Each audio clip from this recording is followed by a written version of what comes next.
Sister Helen Prejean, and I had the experiences that the opera is going to be about.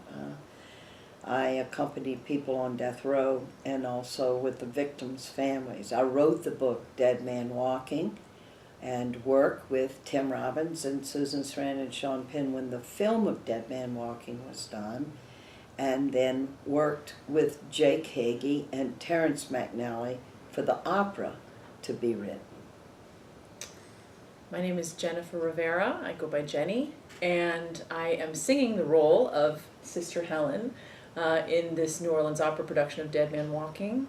And it's my third production of this opera. I was just telling Sister Helen that this will be about the 14th time that I've played her, but we're finally getting to meet now in person, and it's been a thrill for me.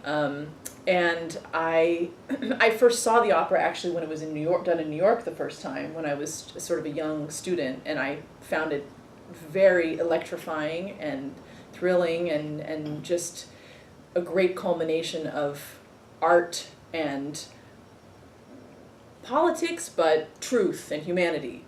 And I always kind of wanted to be a part of it, and so I was thrilled the first time I got a chance. And I'm really, really excited to be doing it in Louisiana, where.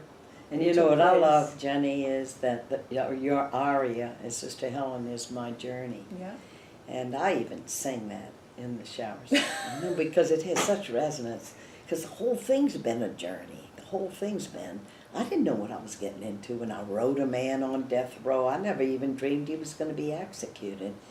And then everything ratchets up, and as his spiritual advisor, I end up being with him when he's executed. So when you sing in the aria, like, my journey to the truth, my journey to Jesus, to myself, it's just really resonant with me. And so how is it, since you've never seen me do it, but you've seen the production many times, how is it for you seeing someone play you on stage? You know what I'm glad about? It's getting the story out and enabling the audience to go through a journey. Absolutely. Because most people just go, oh yeah, there's some crimes that are so terrible, people deserve to die. I mean, a lot of things go on in our society, but it brings you close, and it brings you close to the heartbreak on both sides, because the victim's family. See, and in my story, that I did that wrong. I stayed away from the victim's family, and so when we did meet at the pardon board hearing, that's the most confrontational, polarized time you can meet. When you go to a pardon board hearing in Louisiana, you actually sign a book which side you're on, for life or death. Mm-hmm. And so that's when I met the victim's family, and a young boy and girl had been killed, and I had done nothing to reach out to them. And so that scene where they're so angry at me, I deserved their anger because I had done it wrong. And then from there, the journey continues. So what's so great, though, is when I see it, the story, in full drama, and then with music, taking us to places of our heart we don't even know we have. I can't tell you how good it feels to know that everybody sitting in there is going to go through that journey in the deepest possible way. And it doesn't spare people at all, and of the heartache and the brokenness that's in it. But it's a real journey, mostly probably for the audience. I know it's been for you to learn a part of. What was that like? Well, yeah, I mean, for me, one of the exciting things about playing you, and that you're here and alive, and it's this contemporary moment of being able to be a part of something that is a part of history, really, because you are now a part of history because of all of the work that you've done. And I personally admire you tremendously. Whatever anyone feels about the death penalty, I admire your determination and your strength in working so hard for all these years for this cause that you believe in. And so for me to be able to portray you on stage, I mean, it's a very moving experience every time. The art of it, I mean, I believe the opera is a masterpiece. I've said this in other interviews I've done. I believe that as a piece of art, it's a masterpiece. Mm-hmm. But the opportunity to portray a person that I truly admire has been spectacular. I can't Yeah. really imagine another reason to have become an artist. It's like okay. kind of the culmination of why I would want to do Well, it. and you see, my whole mission has been coming out of the execution chamber. Everybody in Louisiana thought this was a great idea. This guy had done this murder. Justice was done last night. No more reflection. And coming out of the execution chamber, I realized I have been brought as a close-up witness, and people are never going to get close to this. I got to tell the story. And so I went out and began giving talks. Always with the whole thing of not trying to argue with people or even to judge them. You're Christian, you say for the death penalty. It's much more than the death penalty issue. But I knew they were never going to get close to the reality to see what actually happens. Yeah. And so I had been. And that's why I wrote the book and why I give talks and why I was happy to hear there was going to be an opera. I was happy to hear when there was going to be a film, really happy when the book came out, and really happy about opera because you have that fullness of an art form. And you're not preaching at the audience. This is not an opera about you ought to be against the death penalty or taking up a cause. It's just to bring people into the deep, ambivalent reality of how do we respond as a society when people do really terrible things to each other and even kill each other. Yeah. And one of the things that you have talked about is how it's hard for people to contemplate the death penalty when they have no connection to it. Right. Because most people don't. And one of the things that the opera does is it does bring you right there into the death chamber in a way that only experiencing it, you know, in reading about it or hearing about it. I mean, that's being in the moment as an audience member and experiencing it on stage is different than reading about it or Right. seeing it in movies. Exactly. There's no amount of remove. But and the other part of the journey is going into the struggle of the victims' families. Yeah.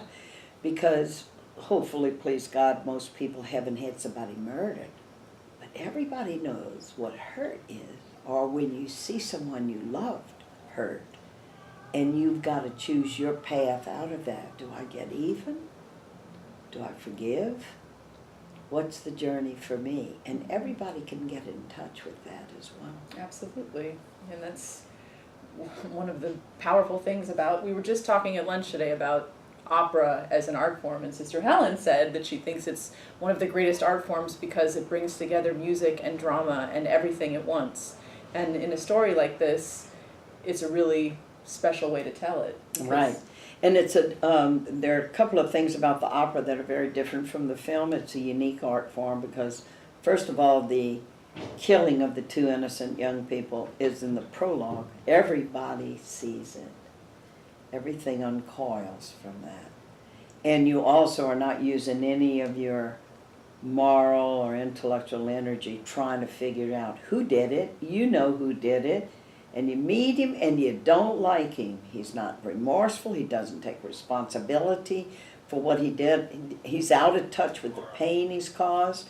And so there's a part of your heart that just says, well, bring it on. If this is the punishment he deserves. And another unique thing in it is the mother of Joseph de Rocher is also featured in the pain spectrum. Here's a mother whose son is going to be executed. Well, and it brings you there. Well, what would that be like to have a son that got out of control, got on drugs or whatever? Would I want my son to be killed by the same? It just brings you to all these places. There's usually a profound silence in the audience. You don't even hear people coughing because it's such a profound journey. Yeah. And also, I've had so many audience members come up to me afterwards. And I know also with Michael Mays, who's playing De Rocher, they've come up to us and told us that they were just moved like they haven't been in any other experience, seeing any kind of theater of any kind. Yeah. Because it's happening now. It's a part of our lives. It's reality. And the experience of watching it and being a part of it as an audience member changes people. Yeah. And I just talked to a high school today, Mount Carmel High School here in the city, and inviting the young people to come to the opera. Because most young people, the opera is not the first art course. form that Yeah. so it'll be a great introduction for them. The first opera they see is about something so real and so deep. Yeah, Glad about that. and playing, back to this idea of playing, interpreting a real person. I mean, I've just been peppering you with all these questions about how you felt and how you managed to go through this. And there's no way I could possibly imagine doing what you do, but I want to be Just- able to embody And something. just an ordinary person that got thrown into stuff I never thought I would. It all started out in just such a way that I didn't know I was going to be involved with people on death row. And just this unfolding, and one thing you noticed how much I eat. I was so hungry. we just have that went in to this common restaurant. then. Well, that was so good. And finally I said, y'all got to talk for a while because I got to eat. Yeah, we were asking her too many It was- questions. it She was- didn't get a chance it to take a bite. It's wonderful. It's great to meet.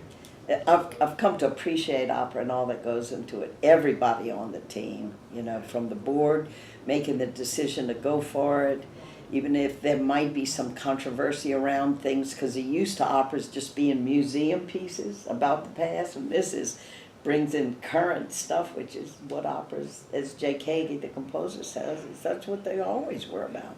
Yeah. So anyway, it's a joy. Well, one of the things that when I first did the opera the first time, Jake Hagee was in the audience at the dress rehearsal, and he said, you need to find Sister Helen's joy in that first scene, because one of the great things about you is that you do all of this incredibly serious work, Yeah, right. but you're an incredibly joyful person, and you have this light within you that is immediately evident when I meet you. Well, you don't need to make me into Mother Teresa or anything, It's just a person just trying to pray and work hard. And you know what I've discovered, Jenny, and you are going to be with me in this, in opening it up and bringing the audience into this journey. What I've found of these 20 plus years going to talk to the American public, I don't do lectures, I do storytelling, and I take them with me through storytelling. And I suspected this, that it's not that people are so wedded to an issue, they just have never plumbed it deeply. And what better than an art form like opera to help bring them into the whole thing in a deep, deep way. Absolutely. I urge everyone to get your tickets to come see Dead Man Walking with New Orleans Opera, March 4th and 6th at the Mahalia Jackson Theater.